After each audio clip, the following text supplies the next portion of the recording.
पापा, हम्म। लाबूबू की कोई स्टोरी है? लाबूबू की कोई स्टोरी होती है क्या? अरे, होती तो होगी, हर चीज की स्टोरी होती है, भगवान की स्टोरी, शैतान की स्टोरी भी होगी। अच्छा, अगर मैं तुम्हें लाबूबू की स्टोरी सुना दूं तो फिर जाके सो जाओगी ना? हाँ, पक्का? पक्का।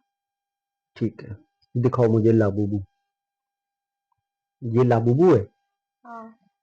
बेटा, मुझे इसकी एक बहुत पुरानी कहानी मेरी मम्मी ने शायद मुझे सुनाई थी। वो लाबूबू था कि शायद मुझे नाम तो कंफर्म नहीं याद आ रहा, लेकिन वो होगा लाबूबू ही। बेटा, उन्होंने मुझे बताया था कि आज से 2000 साल पहले भारत के उत्तरी कोने में एक बहुत बड़ा कबीला था। उस कबीले में रहने वाले सारे लोगों का नाम था लाल कबीले के लोग। लाल कबीले के जो लोग थे वो दिखते तो हम ही लोगों की तरह थे। बस उनके एक दिक्कत थी, उनके दांत सारे बाहर की तरफ ऐसे निकले रहते थे जैसे इसके निकले रहते हैं, लाबूबू के। तो इस कारण आसपास के जो और गांव के लोग थे वो ना उनसे बात करते थे ना उनसे बोलते थे, क्योंकि वो कहते थे कि ये लोग जहरीले हैं, ये लोग मांस खाते हैं, ये लोग इंसानों को खाते हैं। तो कोई भी उनसे बात नहीं करता था। और ना ही और गांव के बच्चे उन लोगों के, लाल कबीले के बच्चों के साथ खेलते थे। तो लाल कबीले के बच्चों को ये बात बहुत बुरी लगती थी कि उनके संग कोई खेलता नहीं है, कोई उनको बच्चा अपने संग कुछ भी खेलने नहीं देता, बात नहीं करता। इसी बात का पता जब उस कबीले के सरदार को चला, तो उसने कहा क्यों ना मैं इन बच्चों के कुछ खेलने के लिए ऐसी चीज बनाऊं ताकि इन्हें दूसरे बच्चों की जरूरत ही ना पड़े।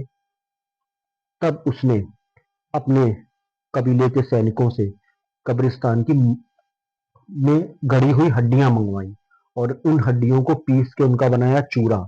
और उस चूरे से एक आकृति बनाई, एक डिजाइन बनाई, एक खिलौना बनाया और उसका नाम रख दिया बू।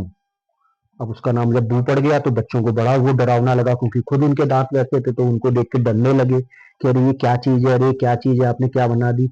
वो उनको घर गए लेके।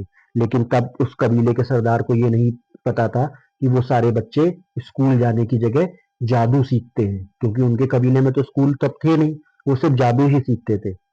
तो वो क्या करते थे, वहां जाके जो जादू सीख के आते थे वो अपने उस हड्डी से बने हुए खिलौने के साथ वो जादू करने लगे।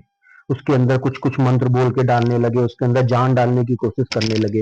एक दिन रात में असलियत में एक लाबूबू के अंदर जान आ गई और उसने अपने ही मालिक मालिक मतलब जिस बच्चे के पास वो खिलौना था उसको गला दबा के उसको मार दिया। उसके बाद पूरे कबीले में बात फैल गई कि नहीं, ये लाबूबू बहुत खतरनाक है, ये गलत बन गए, इनके ऊपर तंत्र मंत्र चढ़ गया है, इनको मारना पड़ेगा, इनको खत्म करना पड़ेगा। तो उस कबीले के जितने भी लाबूबू थे उनको उसी समय जला के जमीन के अंदर गाड़ दिया गया। फिर ये बात खत्म हो गई, फिर वहां कोई भी खतरा नहीं आया। फिर 100 200 500 600 साल बीत गए और आया 2025। 2025 में वो जमीन एक बिल्डर ने खरीद ली। और जब बिल्डर ने वहां पे बनाने के लिए, मकान बनाने के लिए जमीन को खोदना चालू किया तो वहां से अंदर वो जले हुए लाबूबू निकले। उसने कहा पता नहीं क्या चीज है, उसने उनको साइड में फेंक दिया। लेकिन जब उसने उनको साइड में फेंका तो वो ये उसने ध्यान ही नहीं दिया कि वो जो जमीन थी पहले कब्रिस्तान था। तो वहां पे जैसे ही लाबूबू ऊपर उसके जाके गिरे, सारे लाबूबू धीरे धीरे हिलने लगे। हिलने लगे तो लोग आए, लोगों ने देखा अरे क्या हो रहा है, तो लोगों का ऐसा तो नहीं कहीं भूकंप आ रहा है, तो वो डर के वहां से भाग गए।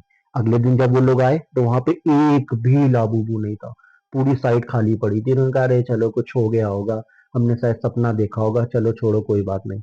उसके बाद अगले दिन से वो सारे लाबूबू एक एक करके उस शहर की जितनी भी खिलौनों की शॉप थी ना उनके अंदर चले गए। और उन्होंने वहां से अच्छे अच्छे खिलौनों के कपड़े, सारी चीजें खुद पहन ली। तो असल में लाबूबू कोई खिलौना नहीं है, लाबूबू एक हड्डियों से बना हुआ भूत ही है। ठीक है, अब जाके सो जाओ, गुड नाइट।